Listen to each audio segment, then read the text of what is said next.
Hoje o assunto é Ayurveda, que a gente vai falar sobre Ayurveda nas práticas hospitalares. Então sejam todas e todos muito bom dia. Sejam muito bom dia, foi muito bom, né? Tenham um muito bom dia, ou sejam bem-vindos, foi isso que eu quis dizer. Hoje a nossa convidada vai ser a nutricionista, vai ser a Catarina Goldani. Já está aqui, então, Catarina, se você quiser já pedir o acesso aqui, a gente já pode começar a nossa live. E a gente vai falar hoje da integração do Ayurveda, né, com as práticas hospitalares consideradas modernas ou atuais, né? Porque a gente sabe que o Ayurveda, durante muito tempo, foi tido como uma prática alternativa. E hoje ela já entra no conceito de práticas integrativas. Mas, enfim, vou deixar a Catarina falar, que ela é muito mais especialista nisso do que eu. Então, vem. Oi, Catarina, bom dia. Oi, Caio. Olá a todos. Muito Tudo bem? muito obrigado por aceitar o convite. Tudo ótimo. Como é que tá por aí? Tudo certo também. Eu que agradeço aí pelo convite, a oportunidade, né? Uma grande honra. Uma grande honra. Então, Catarina, eu estava falando aqui, né? Acho que você ouviu um pouquinho, que o objetivo é hoje a gente justamente falar como integrar esses conhecimentos, né? Esse foi um tema, inclusive, que a própria Catarina propôs, porque a Catarina trabalha, né, em ambulatório de hospitais convencionais e tenta trazer um pouco dos dois conhecimentos, né? Mas antes de a gente entrar no tema mesmo, queria que você falasse um pouquinho de você. Como é que você começou o seu interesse pela nutrição, como é que surgiu o interesse pelo Ayurveda, se você também já tem algum envolvimento com yoga. Conta um pouquinho pra gente. Claro. Bom, então, eu sempre quis, na verdade, quando eu era mais nova, fazer veterinária, né? Sempre quis estudar veterinária, sempre tive essa vontade de lidar com os animais, essa relação com a natureza e tudo. E aí, quando eu fui estudar, eu não passei no vestibular e fui fazer de novo um ano de cursinho, né? E daí meu pai, minha família já é muito envolvida com a medicina, né? Meus pais médicos, meu pai cardiologista e já era vegetariano. E aí eu comecei a me interessar muito, assim, por essa transição na época do pré-vestibular, de diminuir a carne, né, de estar mais, assim, conectada com o que eu tô comendo, de ler rótulos, enfim. E aí ele sugeriu, meu pai na época, né, por que você não tenta nutrição para você ajudar as pessoas a comerem menos animais, né? E aí fez muito sentido para mim, aí eu passei por muitos processos, assim, na faculdade, que eu fui morar sozinha. Eu fiz o curso de terapia, que é o curso de alimentação viva, que eu mergulhei muito na alimentação viva, assim, tipo, fazia tudo vivo, fazia muito jejum, fiz retiros de jejum com Oberon, né, de 21 dias de jejum, e fui aprofundando muito até que eu cheguei no Ayurveda e entendi muito que existe esse equilíbrio, né? Que não precisamos comer tudo vivo, nem tudo frio, tem que ter o quentinho, tem que ter o respeito às estações do ano, a nosso autoconhecimento também com os alimentos, como que cada um funciona pra gente. E aí foi muito uma caminhada, assim, de primeiro vegetarianismo, aí depois o vivo, aí o crudivorismo, até que eu cheguei no Ayurveda e entendi que faz muito mais sentido, né? Assim, muito entender todas as partes mesmo e cada momento e cada um, né? Cada indivíduo. Muito legal. Você chegou a fazer algum curso de Ayurveda ou foi mais estudo pessoal mesmo? Eu fiz o curso com o Dr. Ruguê, né? Eu fiz 2 anos com ele, depois 2 anos com a filha dele, com a doutora Com a Ananda. Ananda, sim. E depois fomos para a Índia também, né? Tivemos a conclusão lá de 1 mês de estágio. Então foi bem aprofundado. Assim, estágio lá foi em hospital? Não. Em clínicas, né? Assim, a gente foi conhecer o hospital de Panchakarma, a gente teve também o contato na clínica com as práticas, né? Assim, integrativas mesmo das terapias mesmo. E sempre também com as ervas, né? Entendimento da dieta anti-ama, os jejuns que também são usados. Então foi bem completo, assim. Eu gostei muito da formação. E também acompanho muitos outros professores, né? Laura Pires, Matheus, da Veda, né? Sempre estou acompanhando aqui os cursos livres também que eles oferecem, né? Legal, muito legal. Mas então vamos aproveitar uma coisa. Já que a gente está no meu perfil, é um perfil de yoga, né? Então vamos lá. O que é Ayurveda? Para quem não conhece, como é que você explicaria o que é o Ayurveda assim, de uma forma obviamente resumida, né? Mas que já traga uma clareza um pouquinho maior? Então, a Ayurveda esse resgate, né, assim, de uma alimentação natural e integrativa, é a ciência da longevidade, é a ciência da vida, então respeita muito a individualidade realmente, né, e harmonizar o nosso ser interno com o meio, né, com o meio externo, e da gente poder também retomar as nossas origens, de como a gente nasceu, né, nossas cargas genéticas, nossos elementos que a gente recebeu dos nossos pais, que a gente tem uma constituição original e que ao longo da vida, com crenças, com vícios, com maus hábitos, a gente vai se afastando do que é para ser natural, assim, pra gente, né? Então, a Ayurveda é um resgate daquela nossa originalidade através da manipulação dos elementos da natureza, né? Então, o que tem de fora, através dos alimentos, das ervas, das terapias, das práticas, né? Meditação, yoga, então tudo isso entra também, né, dentro da conduta do Ayurveda, assim. Mas eu entendo muito o Ayurveda como um resgate, sabe? Algo que sempre funcionou, né? Foi descrito há 5, 6 mil anos atrás e até hoje funciona porque respeita cada ser, né? Não é uma coisa assim igual a nutrição moderna de hoje que cada hora é um alimento bom, ruim, um artigo vem, né, com conflito de interesse querendo dizer que uma coisa é boa ou ruim. E não, a Ayurveda é algo que sempre funcionou e continua aí funcionando, está tendo essa visibilidade maior agora, porque as pessoas estão dando mais atenção a esse sutil, né? Acredito que desde a pandemia que as pessoas tiveram essa oportunidade de se olhar e tudo, então acho que está tendo essa abertura maior, assim, para o holístico, para o integrativo, e sinto que é muito esse resgate mesmo. Mas, então, o Ayurveda é tipo um sistema de medicina também. É uma medicina milenar, né, ancestral, que vem da Índia, e que está sendo aí reestudada e falada, né, e por médicos, cientistas da modernidade aqui do Ocidente também, né? E uma coisa muito interessante que você falou, Catarina, foi a respeito, por exemplo, de como na pandemia a gente viu esse olhar um pouco mais individual, né? Do sentido de a gente via que tinham pessoas às vezes que contraíam a doença, pessoas que não, por que que não, o que que eu faço para me cuidar do meu jeito, o que que eu preciso, né? Então isso realmente eu acho que foi uma coisa boa que a gente pôde tirar daquele momento, né, muito esquisito no mundo inteiro, mas que a gente realmente teve um resgate de um olhar mais cuidadoso para a saúde, né? Foi um momento que o mundo inteiro resolveu olhar para a imunidade, né? Então tinham aquelas coisas que você deve ter visto muito também, né? Ah, o shot para a imunidade, como se tivessem coisas que são boas para todo mundo, né? E você está falando um pouco sobre, exatamente, sobre um antídoto, uma pílula que resolve tudo para todo mundo. E você começou a trazer um ponto que eu acho absolutamente, eu queria começar daí a entrar no nosso assunto, que é da individualização do atendimento, da individualização da saúde, né? Vamos dizer assim, como cada pessoa tem a sua saúde, como cada pessoa está no seu movimento. Como é que você enxerga isso hoje em dia? Primeiro, você é nutricionista, né, de formação. Então, como é que você hoje em dia, como nutricionista, vê isso e como você consegue unir esse conhecimento da nutrição moderna, que, como você falou, ela está em construção, né? Ou seja, esse conhecimento da nutrição moderna é um conhecimento em construção ainda. A nutrição é uma ciência muito recente, né? Se a medicina moderna, na forma como a gente vê hoje e aplica hoje, né, da ciência baseada, o método científico, né, da ciência baseada em evidências, essas coisas é tudo muito recente. E a nutrição é mais recente ainda, né?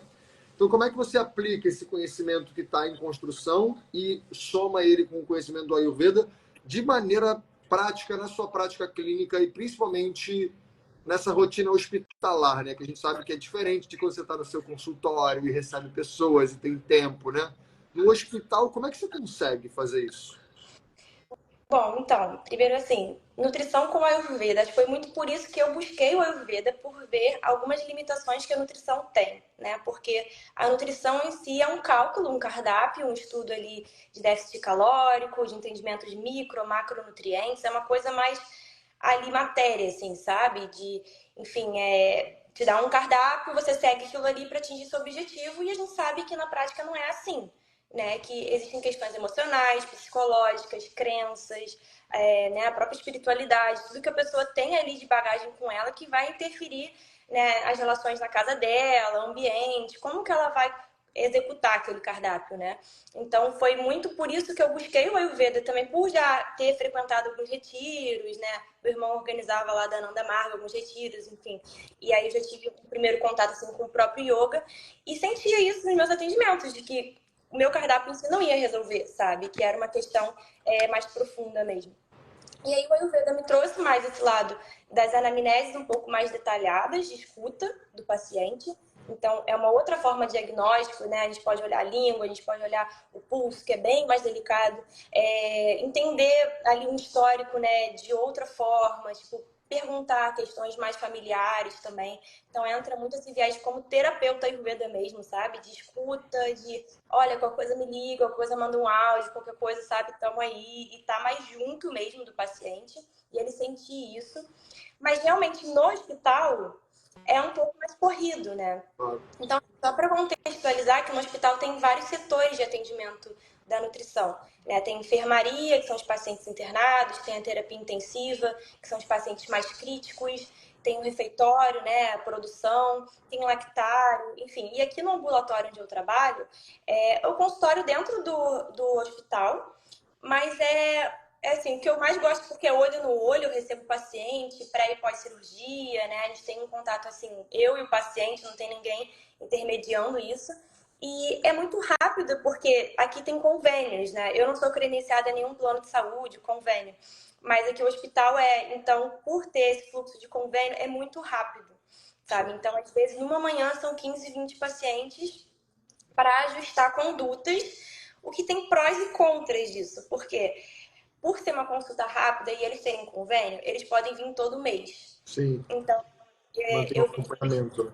Exato. Então, todo mês eu vejo aquele paciente, então eu vou dando condutas aos poucos, Isso é sabe? Eu legal. não pego igual na consulta particular, que são quase 2 horas às vezes de consulta, eu envio um PDF enorme de orientações e a pessoa tem aquele tempo de ler, de digerir, de ir fazendo aos poucos e me contando e tal.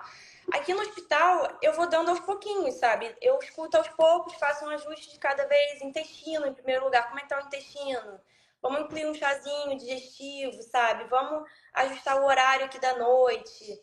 Limpar industrializados, né? Que é uma coisa que conversa muito com a nutrição, com o guia da alimentação brasileira, né? Popular. De limpar os industrializados, incluir mais in natura, os alimentos mais frescos. Então, acho que tem esse lado positivo de eu poder ter, aos poucos, pequenas estratégias, sabe? E acordos com os pacientes. Tipo, né? Vamos tirar primeiro a Coca-Cola? Vamos deixar a Coca-Cola só final de semana? Vamos limpar esses embutidos? Vamos reduzir o álcool para metade do que está tendo agora?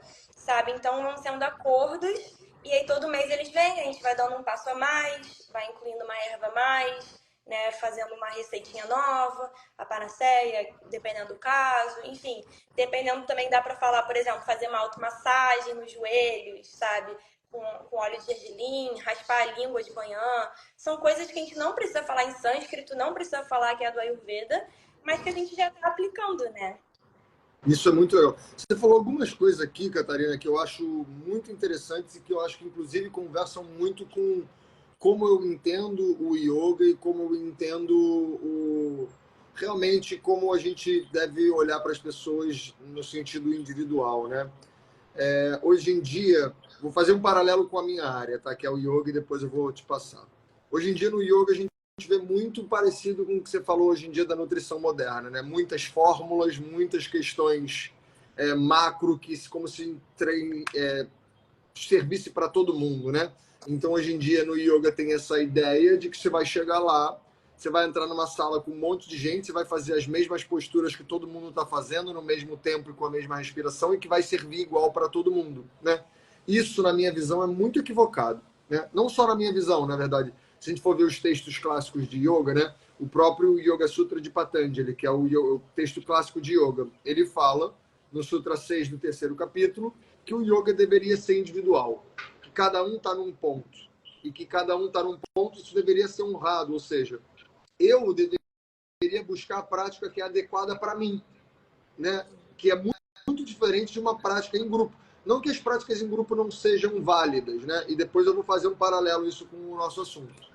Mas, assim, hoje em dia eu vejo que as pessoas entram nas práticas em grupo e sentem que as práticas dela estão satisfeitas porque elas fizeram uma prática em grupo. E não é isso que os textos de yoga, e não é isso que a minha visão também mostra, né? Eu vejo, por exemplo, como as práticas em grupo, elas servem como uma referência, em que a pessoa tem contato ali com talvez técnicas, com sensações, experiências novas, e que elas deveriam, no dia a dia delas, buscar um reconhecimento de como ela está se sentindo, usar aquela referência do que ela já viveu para poder fazer uma prática que naquele momento sirva para ela, né? O yoga, para mim, ele deveria funcionar assim. Então, a pessoa vai numa prática em grupo, que é legal, você tem um convívio ali com uma galera que te inspira, que te ajuda a manter uma certa constância, para você se nutrir de referências, de conceitos, de técnicas, de conhecimentos, para você usar isso no seu dia a dia. Senão não serve muito, né? Isso que você está falando, desse atendimento gradual que você consegue fazer, esse acompanhamento gradual, o que também eu vejo no yoga, né? O quanto é importante que, por exemplo, o que eu tento fazer com os meus alunos? Eu tento conhecer os meus alunos, né? Eu tento saber porque, cara, esse aluno aqui, a Márcia, ela precisa daquilo. Então, além da prática em grupo, quando eu falo com ela, eu falo, Márcia, tenta fazer isso aqui desse jeito, né? E com isso a pessoa vai ganhando uma certa autonomia, né? Isso que eu acho que eu entendi um pouco do que você falou também. A pessoa, quando começa a fazer um caminho de entendimento e de observação do impacto das práticas na saúde, de fato, fica uma coisa que ela começa a ganhar autonomia da própria saúde, né? E como você me falou, né? Você vai tirando as coisas aos pouquinhos, ela pode ir sentindo aos pouquinhos, né? Exato. Então, como é que você vê o benefício dessa metodologia, que não que é um método fechado, né? Mas dessa abordagem que você traz, que é uma abordagem, porque eu também sou estudante de Ayurveda, também vivo, uso a medicina ayurvédica como a minha medicina e a minha terapia, né? É assim que eu aplico na minha vida. Mas eu queria, você como especialista, qual a diferença que você vê de um acompanhamento que é constante e gradual em comparação a como hoje em dia a gente faz, né? Que hoje em dia, como é que, por exemplo, a minha mãe vê? Ah, filho, você tem que fazer de 6 em 6 meses, você faz um exame, vai no médico e faz um monte de coisa ao mesmo tempo, né? E depois fica mais um ano, 6 meses sem ver. Então, como é que você encaixa e encara esse tipo de visão médica, né? Então, eu acho que é muito essa, justamente a autonomia, a pessoa ter o poder de lei sobre ela mesma, né? Então, tipo, eu vou estar só dando uma ferramenta para ela aplicar, e a gente aprende isso no primeiro dia de aula na Ayurveda, que ninguém cura ninguém, né? A pessoa que vai se tratar e vai se curar para girar chaves, né? Então, assim, eu acho que assim, o supra-sumo é a pessoa poder perceber que no corpo físico guardam essas questões emocionais, psicológicas e espirituais também, sabe? Então, que a partir de um intestino constipado que foi tratado, ela pode perceber uma mente mais leve, que ela pode dormir melhor, estar menos desestressada. E isso é qualidade de vida, né? E às vezes virar uma chave mesmo, de tipo, algo que ela precisa perceber na vida dela é que o corpo tá travado, né? Então, quando os pacientes vêm, né, por exemplo, tinha uma paciente que estava com uma gastrite muito grave, assim, e a gente começou, ela estava melhorando os sintomas e tal, aí começamos a desmamar a questão do meprazol, pantoprazol, fazendo cápsula de espinheira santa, que é uma erva que protege e tal, com alguns chazinhos de alcaçuz, e ela falou, gente, eu tava tratando o meu estômago, mas meu intestino tá perfeito. Eu tô muito feliz de não estar colocando mais bula pra dentro de mim, né? Bula de remédio. Enfim, da pessoa ir se encantando com isso também, né? Eu acho que é muito legal ver. E que também acontece nas consultas que são mais aprofundadas, né? Mas só que às vezes é muita informação. E funciona e tudo, porque tem esse acompanhamento, né? A pessoa pode ir trocando e mandando áudio, mas acho que o mais legal mesmo é ela perceber essa integração do corpo físico com o mental e o emocional, nossas crenças, como tá tudo associado, né? Que não existe uma doença que começa do nada, aleatoriamente, né? E até que eu lembrei você falando da questão do yoga, né? Que eu te conheci.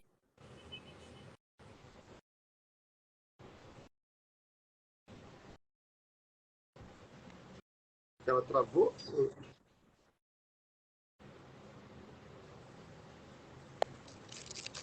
Deu uma travadinha. Você Tá travou me ou ouvindo? eu travei? O seu deu uma travada pra É, mim. Você deu uma travada para mim, não sei se fui eu ou se foi você, mas beleza, vamos lá. Eu parei, você estava falando, eu te conheci no. Aí travou. Foi numa vivência que teve na Joatinga, que era uma aula de yoga, Sim. e que do nada uma professora entrou e começou a dar uma aula de funcional no meio da aula de yoga.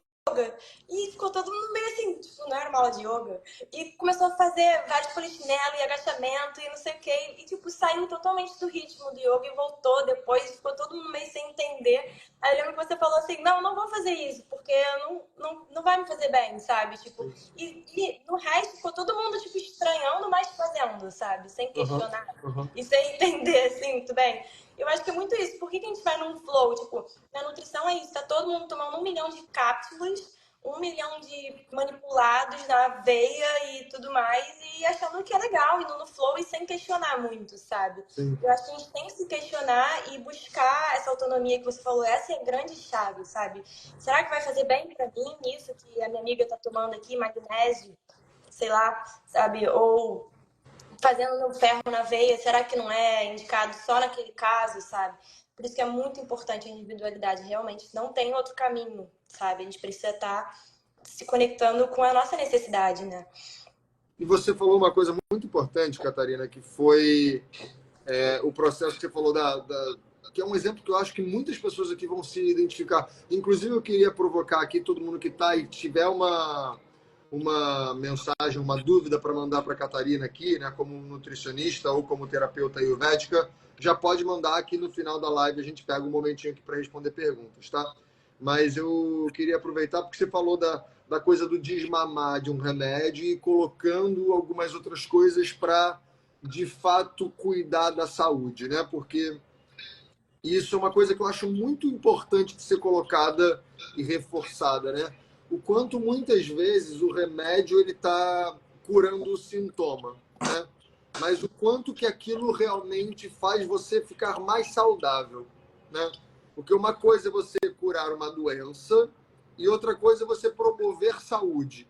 Eu queria te ouvir um pouquinho de qual é a diferença entre as duas coisas, qual é a importância das duas coisas, porque de maneira nenhuma eu estou falando mal de remédio, né? Pelo contrário, isso é uma coisa que eu falo muito com os meus alunos, né, e com as pessoas que convivem comigo, que às vezes as pessoas acham que está entrando num movimento de uma medicina mais natural, mais integrada, que isso é, então eu odeio o remédio, né? E não, o remédio tem função, né? Mas ele justamente ele tem uma função, ele não serve para tudo, assim como não é só o chá que resolve tudo, então às vezes o remédio também é importante. Porque isso eu vejo que é delicado de ser falado, então eu queria que a gente aproveitasse esse momento. Bom, então é muito importante a gente frisar que o Ayurveda é uma medicina preventiva também. Então, vão ter casos que a gente não vai poder negar uma cirurgia, a gente não vai poder negar o uso de medicação que está ali sendo usado há anos, sabe, já em forma crônica. Eu tenho pacientes aqui que têm problemas renais, por exemplo, que tem um rim que funciona 18%, sabe? Ele tem que ter um controle, sabe? E aí que entra a dietoterapia realmente, porque existe também nessa apologia contra a dieta e contra a medicação. Total. Mas dietoterapia é isso, é nutrição clínica, são pessoas que realmente precisam disso, sabe? Um diabético que precisa regular o hormônio, um renal que precisa controlar suas excreções. Então, a gente tem que ter isso dependendo de cada caso, né? Lógico. Então, essa questão dos remédios, eles chegam com listas aqui no ambulatório com 10 remédios pesados há anos, sabe? E sempre no pacote um remédio para o estômago, porque já vai pesar muito. Então, assim, eu acho que eu fui entendendo isso também com o tempo, né? Também sou da equipe de bariátrica aqui também, então eu também vejo que tem várias coisas que no início eu mesma tinha preconceito. E eu fui entendendo a necessidade de, né, que cada um vai ter realmente a sua necessidade. Então, eu acho que tem que estudar cada caso realmente e algumas medicações crônicas a gente não vai conseguir de uma hora para outra. Então, a gente vai precisar de um emagrecimento, desinflamar o sistema, começar uma atividade física, a pessoa se fortalecer, entender o que vai poder ser tirado, o que não vai. Mas muito nesse sentido, né, de, por exemplo, laxantes e esses que ajudam, né, no desconforto gástrico. gástrico, então do estômago. Isso aí a gente vai fazendo uso das ervas, só dos digestivos quentinhos já ajuda, uma massagem no ventre com óleo de gergelim, né? Aí no caso ajuda já o intestino funcional, fazer o alcaçuz, fazer a espinheira santa, os alimentos mais cozidos que facilitam a digestão também, que pesa menos frios, gelados. Então a gente sempre vai começar pelas temperaturas, preparos, ervas, ajuste do horário também. Então, à noite, evitar alimentos pesados para preservar a digestão, o acne. Então, a gente vai fazendo dessa forma, muito aos passinhos de formiguinha, sabe? E entendendo que em alguns casos eu também não vou fazer esse trabalho sozinha. Claro. Como no próprio caso da bariátrica. Eu não vou fazer esse trabalho sem um psicólogo ali do meu lado, sabe? Preciso muito de um psicólogo. Porque são questões muito intensas psíquicas que vêm, psicológicas, e que a pessoa tem que estar disponível também para mergulhar, sabe? Mas eu acho que é muito isso. Alguns casos a gente não vai conseguir tirar totalmente, porque são casos muito críticos. E a gente também vai fazendo aos poucos esse ajuste da qualidade de vida com todo um contexto ali, né? De respiração, automassagem, raspar a língua, atividade física, chás digestivos, ajuste dos horários, uso das especiarias e limpeza dos industrializados, né? Que é o mais importante. Isso é muito interessante. Só respondendo aqui, o Luiz ele está perguntando com quem a Catarina estudou Ayurveda. Ela falou no começo da live foi com o Dr. Ruguet, né? Então, e com a Ananda também, né? E continua estudando. Mas vamos lá. Vou trazer alguns pontos aqui. Depois eu quero mudar um pouco o assunto, mas continuando onde a gente está, essa coisa da integração, não só da medicina integrativa, mas da integração entre especialidades, né? Porque hoje em dia a gente vê que a medicina atual, né, a medicina moderna, ou a medicina, como hoje em dia se chama um convencional, né? Ela é uma medicina de especialidades, né, de especialistas. E o que é incrível, né? Só que muitas vezes, hoje em dia, a pessoa tem dor de estômago e ela vai só no gastro, né? Como se o gasto fosse necessariamente resolver tudo ali. Mas às vezes a dor de estômago dela pode ser emocional, pode ter um gatilho emocional. Às vezes a dor de estômago dela pode ser porque ela também ela não se movimenta, então a digestão dela é ruim porque ela não se movimenta direito. Então você falou, eu estou pegando isso do exemplo que você falou da bariátrica, né? Que você como nutricionista não cuida da nutrição dela sozinha, você precisa de um acompanhamento integrativo. Então, eu queria que você falasse um pouquinho justamente do que é essa coisa que hoje em dia se fala tanto da medicina integrativa e da importância da diferenciação, que hoje em dia eu tento trazer muito também, que antigamente se falava sobre alternativas, né? Como assim? Não, eu faço uma coisa ou outra. Isso que é o conceito de alternativo, né? Mas que hoje em dia a gente entende que não, como as práticas elas deveriam ser todas integradas para servir ao paciente, né?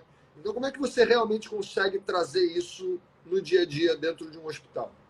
Então, acho que tem esse ponto muito positivo do hospital, da gente ter essa equipe multidisciplinar, né? Então, tem vários cirurgiões que vão fazendo esses encaminhamentos internos do hospital. Então, os pacientes aqui são da rede já, né? Que vêm de cirurgias ou vão entrar em cirurgias, aí já vem com o diagnóstico fechado e aí já estão com os outros profissionais juntos. Então, tem várias equipes, não é um só ou dois, tem, sei lá, uns 4 cirurgiões, aí tem os psicólogos aqui, tem outros que eu indico que são por fora, porque é muito cheio também para psicólogo, e como é atendimento semanal, é um pouco mais difícil de conseguir vaga pelo convênio. Sim. E acho que é muito interessante essa troca mesmo, porque, por exemplo, aí esse paciente que vai fazer uma cirurgia, ele vai ter um tempo de repouso para iniciar uma atividade física, ele não pode começar de uma hora para outra. Então, eu não posso falar, você tem que fazer tanto de caminhada. Não, é o cardiologista que vai falar isso.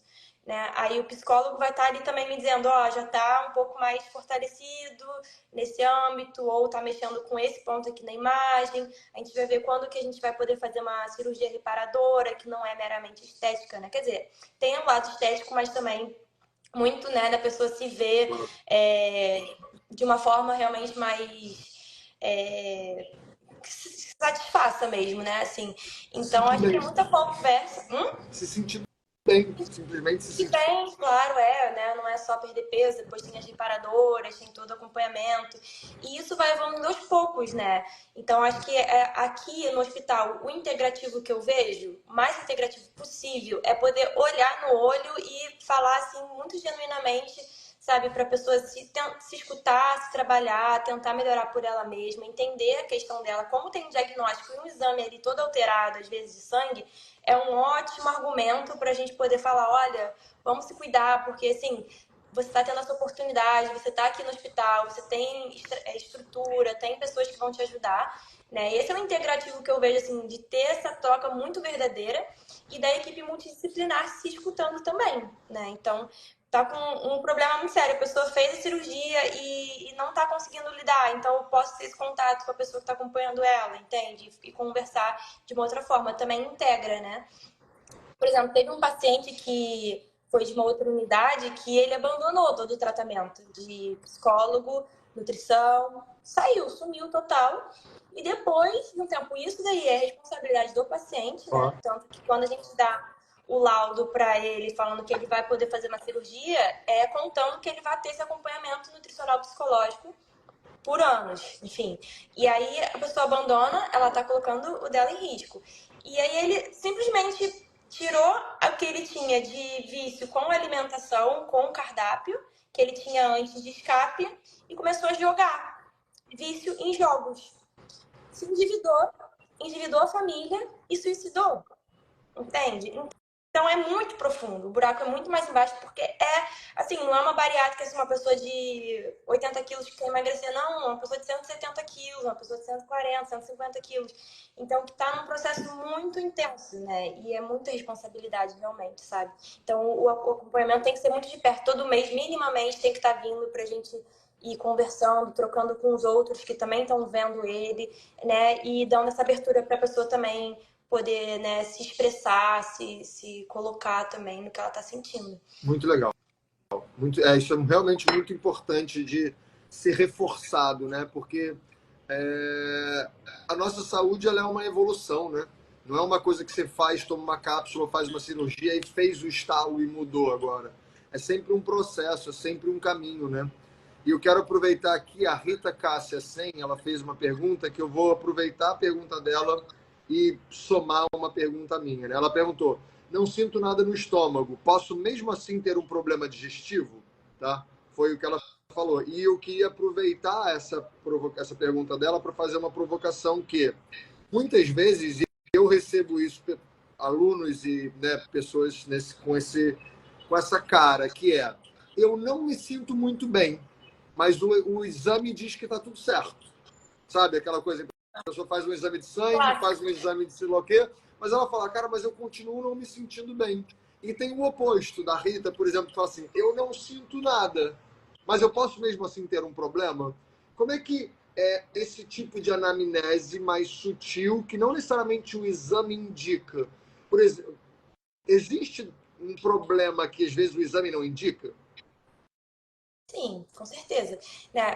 Por exemplo, essa questão digestiva pode ser não necessariamente no estômago, pode ser tipo um inchaço, pode ser uma distensão, pode ser gases, né? Pode ser uma questão intestinal também, de dificuldade ao banheiro, prisão de ventre, né? Uma tensão, assim. Então, a gente sempre vai ver isso antes do exame. Quando o exame já tem uma alteração, aí a pessoa já tem mais probabilidade de estar sentindo, né? Porque já deu uma somatizada, assim.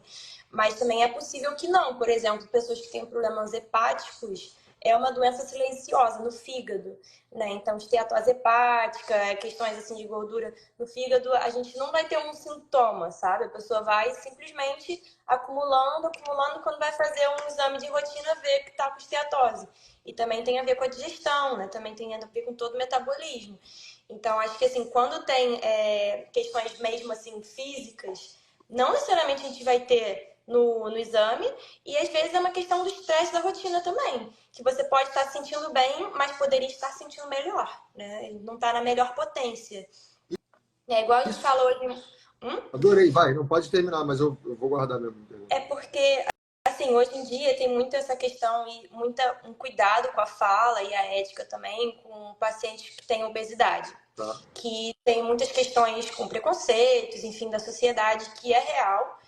Mas aqui na área da saúde a gente entende que é uma questão inflamatória. Que não é que a pessoa ela tá mal e que, né, mas ela poderia estar melhor. Ela poderia estar fazendo tudo numa melhor potência se a gente desinflamar. E aí que a gente entra nesse conceito de saúde e doença. Saúde não é só você olhar seu exame, não tô com nenhum marcador alterado, tô indo no banheiro, tá tudo bem. Não, é qualidade de vida, é prazer em acordar, é prazer em fazer as coisas. É não depender de um café para acordar, é não depender de um remédio para dormir, sabe? É não depender dos estímulos externos mesmo, né? Isso é perfeito, Catarina, porque hoje em dia a gente vê muitas pessoas olhando para fora, né? Isso eu falo muito para os meus alunos também no yoga. A gente olha para fora, vou trazer para o yoga, mas depois eu quero te ouvir, tá? A pessoa olha para fora e fala, eu quero fazer aquela prática, eu quero ter aquele corpo, eu quero fazer essa respiração, eu estou sempre olhando para fora. E aí você está pautando a sua saúde na saúde dos outros. E às vezes você nem consegue, nem está olhando para dentro para realmente estar buscando como eu posso me sentir melhor, né? Porque a saúde não é só a ausência de doenças. Isso eu achei muito bom você ter trazido, que a saúde é você se sentir bem, você acordar feliz, você ter prazer na vida, ter liberdade, né? O Matheus fala muito isso, né? O Matheus é meu sócio na escola e no sítio, né? E eu também falo isso, sobre a importância da liberdade, né? Eu faço as técnicas de yoga, não é porque eu quero fazer uma técnica, executar uma técnica ou fazer uma coisa, é porque eu quero me sentir ótimo. Eu quero me sentir cada dia melhor, né? E como é que é esse parâmetro para você? Como é que você conversa e aborda isso com os seus pacientes? É a prevenção, né? É a prevenção. Você não precisa sentir mal para começar a fazer algo que vai te fazer bem. Entende? Você tem que fazer já bem para sentir cada vez melhor e prevenir que chegue nesse ponto também, né? De desconforto. Então, acho que é muito isso. O Ayurveda é essa manutenção da rotina, você tá prevenindo, é longevidade, é você viver bem por mais tempo, sem depender dos outros, sem depender de estímulos externos, sabe? Essa satisfação consigo mesmo, você encontrar o seu lugar de serviço também, né? A gente fala muito do Dharma também, que é você estar no seu serviço de uma forma genuína, que vai ajudar o outro, que você vai se sentir bem, e é assim que a sociedade deveria funcionar, né? De uma forma prazerosa e não todo mundo sobrevivendo, fazendo tudo tão custosamente, né? Então, acho que é muito a prevenção, não chegar nesse ponto, sabe? Já limpar os industrializados, não esperar ter nenhuma distensão, nenhuma alteração no exame, sabe? Ou, enfim, ainda mais se tiver um histórico de família, a gente tem que estar com atenção mais redobrada, né? Então, tudo eu acredito muito na prevenção, né? De não chegar lá. Boa. Não ter que chegar lá. Então, aproveitando ainda esse gancho, vou te trazer mais uma provocação que eu acho muito importante. Até aproveitando porque eu sei que o meu público aqui ele é um público jovem, mas também tem um público mais velho. Mas eu quero direcionar aqui mais para o jovem até, né? Que muitas vezes, quando a gente é jovem, a gente confunde um pouco a liberdade com o fazer o que eu estou afim, né? E assim, aí muitas vezes a gente vai fazendo o que está afim e muitas vezes a gente não vê o mal que isso vai fazendo a longo prazo. Então, eu queria que você falasse um pouquinho da doença crônica, né? Dessa doença que é silenciosa e que ela vai acontecendo há muito tempo e que ela começa a acontecer na juventude, né? A pessoa que às vezes vai ter uma doença cardiovascular, vai ter um câncer aos 60 anos, ele não aconteceu aos 60 anos. Não é que eu tive um câncer agora aos 60 anos e falo, ai, que pena, tive um câncer aos 60, que azar, né? Ou uma doença cardiovascular, ou um infarto, né? Ou um AVC, as doenças de circulação. Essas são doenças que elas vão se construindo ao longo do tempo e você está falando sobre construir saúde, né? Ou seja, prevenção não é só a prevenção da doença que você está sentindo agora, é a prevenção de algo que já está se construindo na gente, né? Vou trazer um estudo aqui, só eu não lembro a fonte, tá? Depois eu posso até procurar. Mas isso quem me falou foi o Matheus. O Matheus sabe a fonte disso, eu posso perguntar para ele depois. Mas foi um estudo que aconteceu há pouco tempo, que eles pegaram crianças de 10 anos de idade nos Estados Unidos, que faleceram por causas, né, aleatórias, assim, que não tiveram a ver com isso, com essa questão que eu vou trazer. Mas ele viu que nesse estudo, nos Estados Unidos, né, que tem um estilo de vida muito peculiar, 100% das crianças com 10 anos em média já estavam criando placa aterosclerótica, ou seja, a placa que vai gerar um entupimento de veia 30, 40 anos depois, né? Ou seja, aos 10 anos de idade, criança, que é aquela coisa que a gente pensa, né? Ah, é criança, deixa como eu quiser, ela pode, né? Na verdade, ela já está construindo o infarto dela de 30 anos depois, o câncer dela de 40 anos depois. Fala dessa coisa do Cronos, né? Do tempo, quanto ele atua nessa brincadeira toda.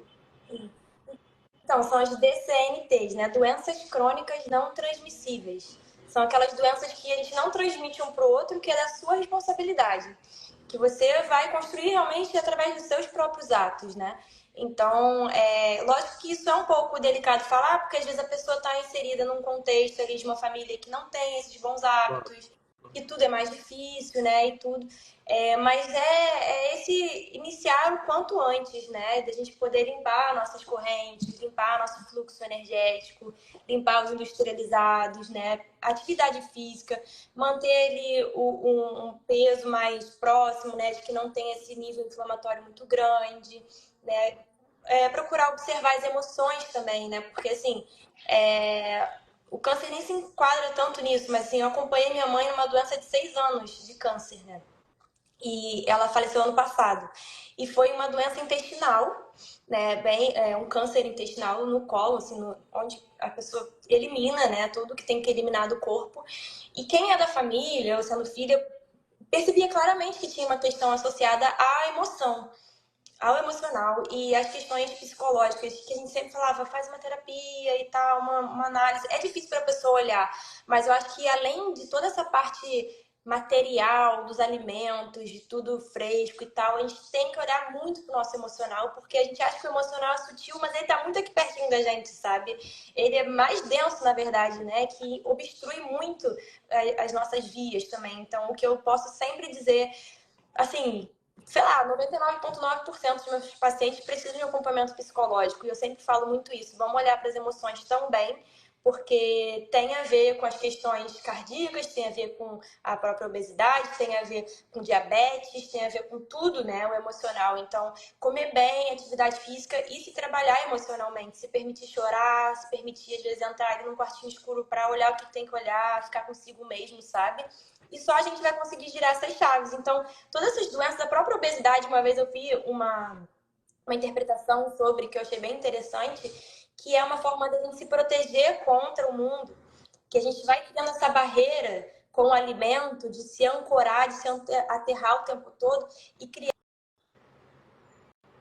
Então, é muito profundo, assim, falar sobre, e eu acredito que a gente tem que olhar para esse pilar muito importante que é o emocional. Se a pessoa está insatisfeita, ela vai arrumar outros escapes, né? Então, por que não uma terapia? Por que não yoga? Por que não uma respiração? Algo que vai ser sustentável a longo prazo, né? E eu acho que é muito isso, assim, isso vai se desenvolvendo e eu tive essa experiência na minha família, né? Muito de perto. E ficou muito claro como que ali, por exemplo, o Ayurveda trazia todo esse conforto para um paciente paliativo, mas que não ia resolver. Não ia resolver. Porque já estava muito instalado, sabe? Mesmo o Panchakarma não resolve. Então a gente vai ter que passar porque tem que passar, porque são colheitas, né? A gente está colhendo o que a gente plantou em outros momentos, né? E também o Ayurveda não é uma religião, mas traz esse conceito da vida eterna e das vidas, e que às vezes a gente não vai lembrar onde a gente começou esse processo de adoecimento, e que a gente só tem que ter dignidade para ir fazendo o que tem que fazer agora, que é se redimindo com a alimentação, com o estilo de vida, se olhando, fazendo análise, se escutando, se trabalhando, né? Isso é muito perfeito, porque isso é algo que eu tento trazer muito no yoga, né? O yoga não é só você chegar e executar, é você, primeiro de tudo, reconhecer, né? Eu falo muito sobre a ideia de a gente reconhecer, ou seja, eu tentar olhar para o presente, olhar para a realidade e reconhecer o que realmente é o melhor que eu posso fazer aqui, né? Para tentar não deixar os meus impulsos, os meus desejos, os meus sentidos me levarem para um lugar que, no fundo, a gente sabe, né? Por exemplo, você fala dos industrializados, a gente falou da Coca-Cola, a gente sabe já. Por que a gente cede, né? O quanto que a gente não olha para essas coisas e vai levando até um dia que, infelizmente, as coisas aparecem. Quando elas aparecem, muitas vezes elas aparecem já gritando, né? Elas estavam falando, mas elas falam baixinho. Elas vão dando sinais baixinhos, só que a gente não para ouvir, né? E aí a importância da gente realmente tentar no dia a dia, né, nas nossas pequenas ações, buscar realmente qual é o melhor que eu posso fazer. Não o melhor do mundo. Né? Você falou, tem pessoas que têm uma realidade diferente, tem pessoas que não têm tantas alternativas, né? Mas não é você fazer o melhor possível, você fazer a melhor refeição possível. Qual é a melhor que você pode com as ferramentas que você tem. Né? Porque às vezes a gente, perdão, como às vezes a gente já está numa fuga de uma vida muito estressante, de uma vida muito voltada para fora, né, para servir aos outros, a gente às vezes acaba entrando naquela do eu mereço, né? Eu mereço, e às vezes o eu mereço é me fazer mais mal ainda, né? Eu já estou mal e eu mereço, me faço mais mal ainda. Como é que você vê isso? O quanto que você vê isso, na verdade, no seu dia a dia? Isso, na verdade, é uma armadilha, né? Que a longo prazo só vai gerando mais essa necessidade de escape, de recompensa. E que é realmente uma dificuldade, porque a sociedade é cruel, a indústria é muito cruel, e a gente tem que ser forte realmente para nadar contra essa maré. Né? Os industrializados são muito apelativos, tanto com a propaganda, com as cores, né? Com o que eles vendem ali por trás, quanto os sabores também. Essa química é muito difícil. Então, realmente, assim, o que eu acho que se a pessoa identifica que ela tem uma necessidade de melhoria, que ela pode ter uma vivência mais prazerosa, ela procurar um acompanhamento. Eu acho que isso é muito importante, de ter alguém ali conduzindo ela, indo aos poucos, né? Porque senão também a pessoa vai vendo que aqui no Instagram mesmo, né? Tudo tão perfeito, os outros são tão perfeitos, e ela se cobra e fica aquela rigidez que acaba depois no final não fazendo nada. Né? Então, acho que é interessante esse processo gradual com alguém, sabe? Com um profissional, com um terapeuta, com um nutricionista, com um professor de yoga, com, sabe, todo um contexto. Isso também, aos poucos, vai fazendo com que ela esteja numa rede de amigos que também estejam buscando por isso, vai mudando o ambiente, vai mudando o social, é aos pouquinhos mesmo, sabe? Porque, às vezes, a gente está inserido num lugar que é muito peixe fora d'água, assim, sabe? Você vai tentar, mas o meio ele vai te levando. Então a gente tem que ter essa resistência mesmo, assim, de nadar contra a maré e de colocar a nossa vida como prioridade mesmo, né? E começar com algum acompanhamento, com algum auxílio, né? Porque isso é muito importante. Não, isso é muito legal porque o próprio yoga, né, trazendo um pouco para o meu lado, eu gosto sempre de trazer paralelos, né? Eu sempre vejo assim, na verdade, os paralelos de tudo que você traz, eu vejo como o yoga diz a mesma coisa, né? Por exemplo, os textos de yoga, eles sempre falam que você deveria fazer aquilo acompanhado por alguém que está vendo o seu crescimento, né? Ou seja, você não deveria fazer as técnicas só porque o outro faz. Você tem que avaliar, isso é bom para mim, isso não é só é bom para mim agora, isso é bom para o meu caminho, isso é bom para o meu percurso, né? Porque não é só sobre a gente estar querendo se sentir bem, se sentir gostosinho agora. A gente tem que entender que saúde é uma construção. E às vezes a construção envolve você agora fazer algo que não é o mais gostoso para que você possa colher saúde daqui a pouco, né? E muitas vezes entender que o gostosinho às vezes é até o que faz mal. Por exemplo, uma coisa que eu trago muito dentro das minhas práticas, não só das práticas, né? Eu dou muito mais aula teórica do que prática até. Mas, enfim, eu vejo que as pessoas buscam as práticas para satisfazer aquilo que elas querem. Aquilo que vai fazer elas se sentirem gostosinho na hora, né? Ou seja, às vezes uma pessoa muito agitada vai procurar uma prática de asana, né, das posturas, muito agitada. E aquilo, ao invés de sanar o que ela tem em excesso, agrava o que ela já tem em excesso. Uma pessoa mais preguiçosinha, mais lenta, ela vai procurar uma prática mais lenta. Mas isso vai só agravar o que ela já tem em excesso. E eu sempre falo que a gente deveria buscar justamente o equilíbrio entre essas coisas. E por isso que eu falo muito da palavra reconhecimento. Reconhece. Você é uma pessoa mais agitada? Então talvez uma prática muito movimentada e agitada é o oposto do que você precisa. Mas é o que muitas vezes traz uma sensação, é isso que eu quero. E é muito delicado delicado isso. Por isso que, às vezes, um acompanhamento, alguém que está vendo você com um olhar mais clínico, com um olhar mais técnico, com um olhar de fora, mas, ao mesmo tempo, atento, né? É importante para esse movimento. Exato. Eu sou estudante de Vedanta também, né? Professor Jonas Mazetti. E ele sempre fala muito isso, que as escrituras, né? Essa profundidade, assim, a gente precisa ter essa projeção do professor, né? A gente precisa estar ali com um olhar de alguém também que já está praticando há um tempo, que já está fazendo. Isso é uma coisa que eu falo muito na área da saúde, do exemplo também do profissional. Não adianta só você Total. ser PhD no assunto e não executar. Então, a Total. palavra convence, né? Mas o exemplo arrasta. Eu também amo essa frase, porque é total. Assim, você vai sentir que a pessoa realmente é uma manifestação do que aquilo que ela está falando, né? Então, é crucial assim, que a gente tenha esse acompanhamento, que a gente tenha essa humildade, né? Esse reconhecimento. De entender a nossa dificuldade e buscar alguém que possa nos auxiliar e seguindo aos passos aos poucos, porque tudo que é muito radical não se sustenta. Exato. Depois a pessoa joga tudo pro alto, não continua. Então, aos pouquinhos, né? E realmente lá pra frente vai agradecer muito por ter começado, né? Porque depois que você sente o real benefício daquilo, você não vai largar, sabe? É sua vida, é seu tesouro. E você vai querer lapidar, vai querer cuidar cada vez mais de você, porque é uma delícia se cuidar, sabe? É muito bom você não tá precisando de um café para viver, sabe? É uma coisa básica que tá todo mundo necessitando, né? Exato. Bom, vou trazer aqui algumas perguntas, tá? A Tabata Oliveira, ela pergunta: Catarina, como você começa o processo de conscientização nas pessoas que estão super acostumadas com alopático e acabam julgando as ervas como algo que não funciona? Você encontra essa resistência? Essa é a pergunta da Tabata. Olha, encontro, mas normalmente eu atraio muito pessoas que têm essa abertura, né? Por também já ter muito essa abordagem, assim.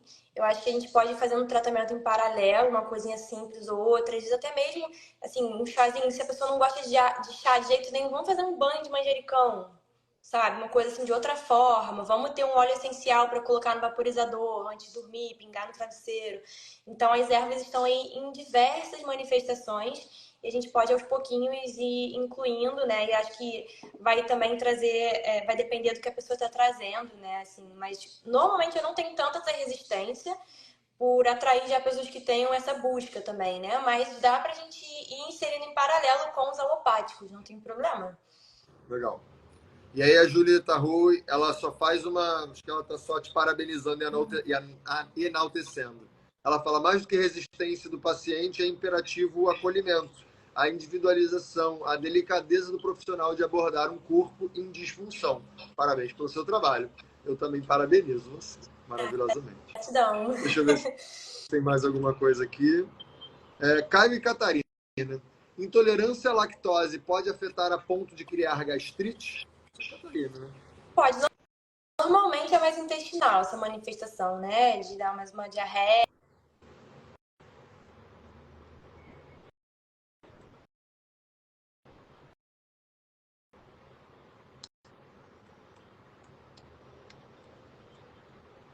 Acho que a Catarina travou, né? Travou para mim? Travou para todo mundo? Ou será que fui eu que travei?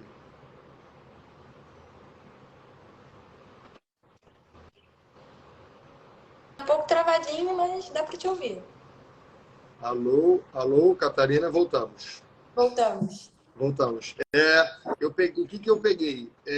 Você falou, normalmente a manifestação é intestinal, pode dar disfunção intestinal, pode dar diarreia, aí travou.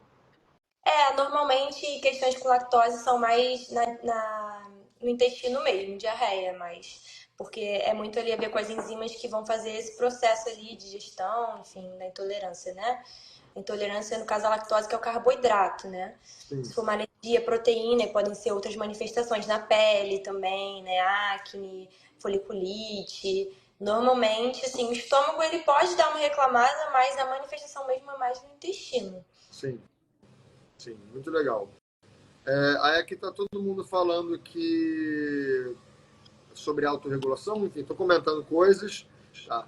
Mas aqui eu tenho uma pergunta, então, para a gente fechar, porque eu acho que essa é uma pergunta muito relevante e essa é uma pergunta que eu recebo muito. Caio, como é que é a alimentação no yoga? que os textos de yoga recomendam, né? Os textos de yoga eles trazem várias recomendações e que as recomendações são basicamente de alimentos de leve digestão, né? E a gente sabe que, por exemplo, o Ayurveda e o Yoga, eles interpretam o que é uma alimentação leve de digestão, diferente do que a gente vê na medicina moderna, na nutrição moderna, né? Por exemplo. Então eu queria te ouvir um pouquinho, porque, por exemplo, hoje em dia se a gente vai, se eu ouço, né, alguma pessoa falando sobre, isso aqui que é leve, ela provavelmente vai falar fruta e salada crua, né? E no Yoga e no Ayurveda a gente vê o oposto disso, né? Normalmente são comidas mais quentinhas, às vezes mais até gordurosinhas, né? Claro que uma boa gordura, não é uma gordura fritura, mas tem gordura e a importância de, às vezes, ter uma boa gordura, e é claro que dependendo do tipo físico da pessoa. Então, como última pergunta aqui, para depois eu quero te ouvir um pouco a respeito de como as pessoas se consultam e podem estudar com você, se consultar com você, mas eu queria primeiro ouvir sobre essa coisa que eu acho muito importante e que gera muita dúvida, né? Sempre que eu falo sobre alimentação dentro do yoga, sempre que a gente recebe pessoas nos retiros e fala sobre o que para o yoga e para o Ayurveda é uma alimentação leve, elas falam, ué, mas é o oposto do que eu faço. E a gente fala, né? Mas vai lá. Então, esse conceito de leve, de detox, aqui no Ocidente é muito isso. Suco vivo, suco verde, com bastante verde escuro ali cru, salada com grelhado, enfim, isso pro Ayurveda é bem delicado, é o contrário realmente, porque isso agrava o Vata. O Vata que é a nossa mente, nosso sistema nervoso, o intestino, então deixa a pessoa um pouco mais como se fosse desassociada, mais dissipada, assim, né, do corpo e mente. E o Ayurveda traz muito essa alimentação do yoga, da presença, né? De estar aqui ancorado, de estar presente. E tudo que é quentinho traz presença, né? Acopla, como se a gente acoplasse nossos corpos sutis, né? Mental, emocional, espiritual, aqui no corpo físico, e a gente está presente. Catarina na Catarina, Caio no Caio, e a gente vai perceber o que está vindo aí de informação, né? Através dessa presença.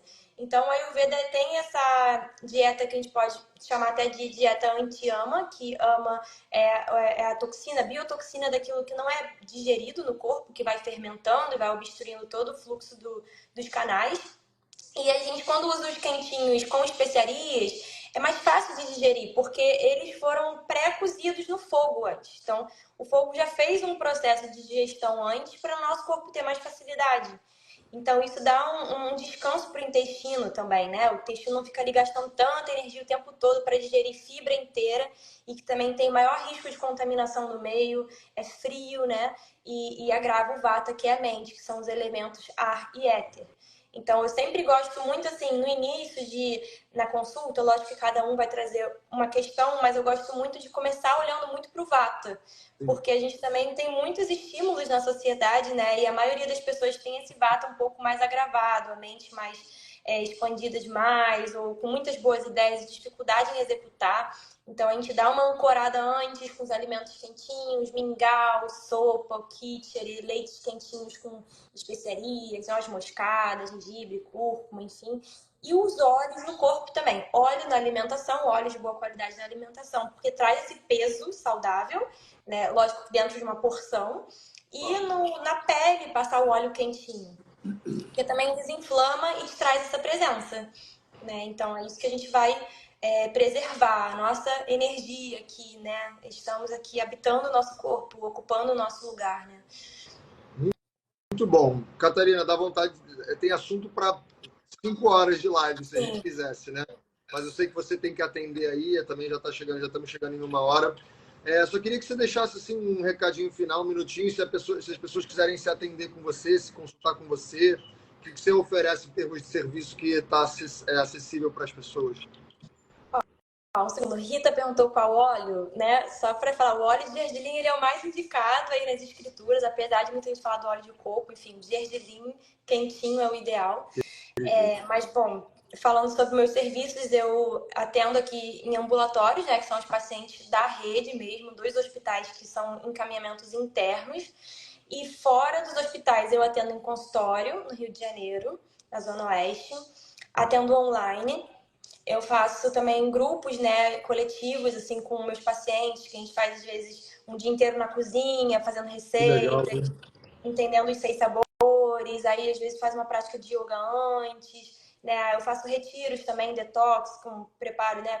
Com outros terapeutas que fazem as massagens, que fazem Shirodara, que fazem os enemas, enfim. Tenho outros contatos, assim, de terapeutas. Tem um curso online também, Hotmart, de 8 horinhas, para dar essa introdução ao tema, né? Que fala sobre a nutrição, mais voltado para o vegetarianismo, fitoterapia e o Ayurveda, que também tá tudo no link da minha bio aí, tem todos os links dentro do Linktree lá, para quem quiser conhecer. Muito legal. Então, quem não segue a Catarina, aqui onde tem o link da live, você tem uma setinha para baixo. Você clica na setinha para baixo, tem o meu perfil dela. Se você não me segue, segue. Se você não segue ela, segue ela. E assim vocês ficam ligados em tudo. Tá? Então, como a Catarina falou lá na bio dela, tem um link com tudo. E assim vocês podem ficar sabendo mais dos trabalhos dela.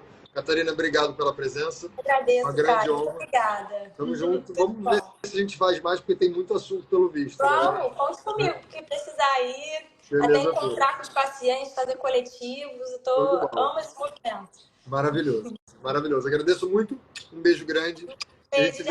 A live vai ficar salva, tá? Para todo mundo que perguntou, a live vai ficar salva e a gente pode compartilhar um bocado, porque o tema foi muito legal. Obrigado. Valeu, Tchau, beijão. tchau. Beijo.